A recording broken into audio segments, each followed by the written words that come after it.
Hello and welcome. This is Jit Dolakia and you're watching It's Tomorrow News. Hurricane Laura hits Louisiana, several killed.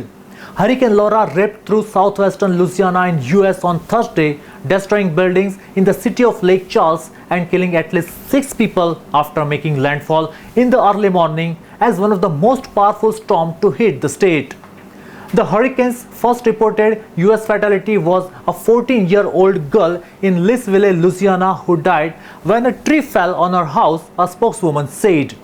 Wind of up to 240 km per hour caused severe damages with power cuts to more than 500,000 homes and a chemical fire from an industrial plant. There was more structural damage from winds than anticipated, but the water damage was less than feared. Nearly 9 lakhs homes and a business lost power as the storm hit the US. A barge had collided with a bridge in the city of Lake Charles, quite close to where a suspected chlorine chemical fire at an industrial plant was being attended by emergency services. Laura appeared to have caused less damages than anticipated, but officials said it remained a dangerous storm and it would take some days to assess its impact. Residents of Lake Charles heard Laura's winds howling and the sound of breaking glasses as the storm passed through the industrial city of 78,000 in the hour after landfall. The windows of the city's 22-floor Capitol One tower were blown out, street signs were toppled, and pieces of wooden fence and debris from collapsed buildings lay scattered in the flooded streets, video footage shared on social media showed. It rapidly weakened to a Category 1 storm on Thursday morning with maximum sustained winds of 120 km per hour and was forecast to become a tropical storm later in the day.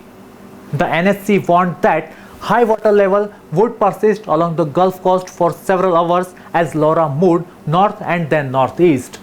Some 1,500 people, including National Guard troops, are being deployed in rescue and cleanup missions.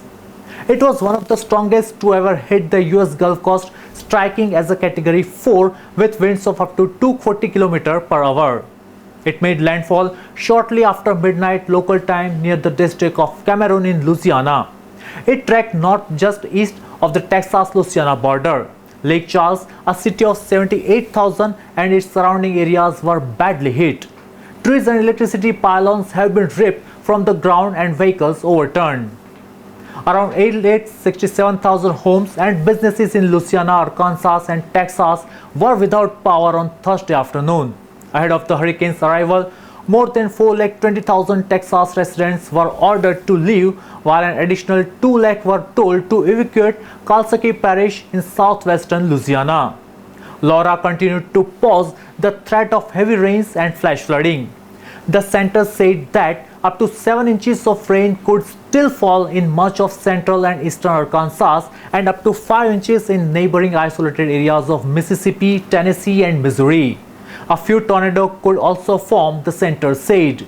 That's all for now. For more news updates, stay tuned with us. It's Tomorrow News, Jit Dolakia. For more weather updates like this, do like, share and subscribe to our channel.